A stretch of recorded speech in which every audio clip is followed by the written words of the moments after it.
Aegis Media, I think, has been a wake-up call for our competitors, certainly across Africa. We've grown exceptionally quickly in the last 3 years. We only entered the market in 2010. And in many markets, we're currently sitting in the #1 position. So it really is an exceptional accomplishment in terms of what we've achieved over the last 2.5 to 3 years.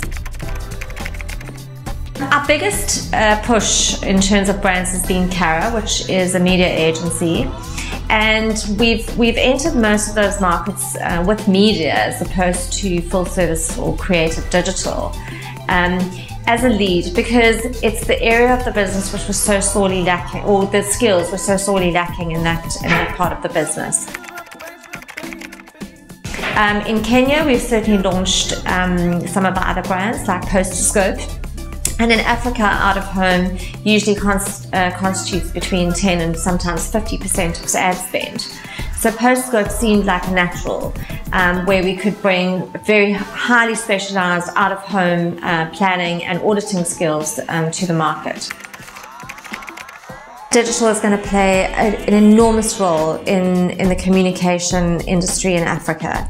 And with our brands, Isobar and iProspect, we certainly feel that we're incredibly well poised to drive that forward. If you look at countries like Nigeria, we're already seeing on some of our clients mobile engagement platforms of over 1.5 million people. So I think there certainly is the opportunities there. Those emerging markets for many clients are going to represent the future. Many clients currently, we're already seeing 30 to 40% of their total bottom line globally coming from emerging markets. And Africa is at the tip of that pressure point right now. It's been our investment in skills and our development in that area. We've invested over $1 million in the last 2 years on growing people in that space. And I think if you look at markets like Nigeria, there's an absolute hunger and passion for growth, knowledge, and for people to just improve themselves. And that hunger with our level of commitment has just been an absolute recipe for success. It's all about having a very, very clear set of objectives and a roadmap in terms of how you're going to get there.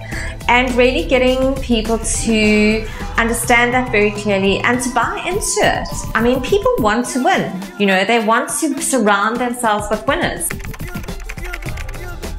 To be a 1%er, there's some very clear sort of attributes that you would have to have. And we identified those, and we started building a case for staff to buy into that and certainly aspire to be a 1%er. Through the internship program, we took on 3 bright young students, actually from the Red and Yellow School last year, which is a postgraduate course. We brought them into our business and we moved them between our specializations. What we're hoping to achieve is a group of people who are completely media neutral thinkers and can really, really add value to a client in a very, very short space of time. If you're a thought leader and you keep quiet, I mean, no one's going to think you're a thought leader. So that's purely selfishly, that's the one reason. But the other reason is that we work in an industry where people are incredibly insular because it's so competitive, that actually we don't move forward. It keeps us back. And I think that many clients are afraid to ask questions. You know, they're fear of looking stupid or inexperienced. And I think, for me, there's no such thing as a stupid question. Having our competitors contribute makes it even better. I think that we certainly don't have all the answers. And I think as an industry, we don't get enough time to sit around and discuss how we can actually move the industry forward.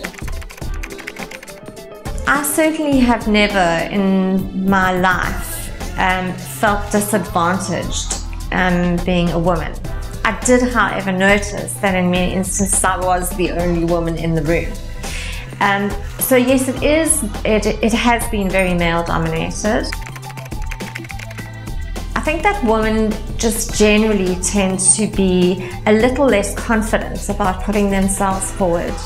I think women have a lot more going on in their lives with children and other commitments, so potentially don't have the opportunity to socialize as much as men do in a business environment.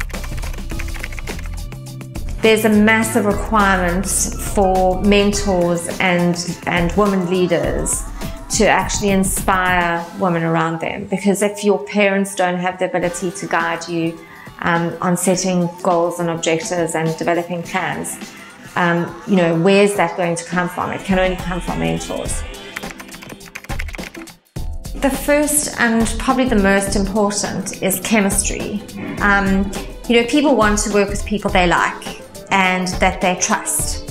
I think it's very, very important to have a relationship with a client where the client feels that actually that you understand their business. Aegis has invested a huge amount in CCS and OCS, which is our consumer connection study. And that gives us an ability to truly understand the consumer, the space they're in, how they connect with media, and how they will respond to messaging. And therefore, we're in a very, very fortunate position to truly help clients understand return on investment. While certainly our plan is to dominate the continent, Africa is very, very digitally savvy. It's a mobile-first market. The majority of people have mobile phones before they even consider other technology pieces. That everyone's helpful and the teamwork aspect of it.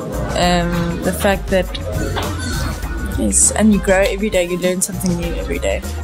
Yeah, the way they interact and the social vibe and the casualness, I guess. Everybody's nice and friendly. People is nice. I like the environment. And it's something different. It's a whole new different atmosphere.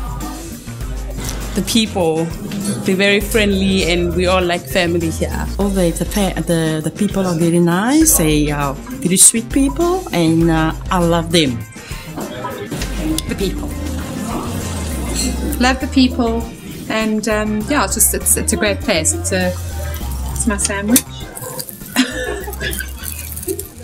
You're joking. You're actually gonna do not put this in the video.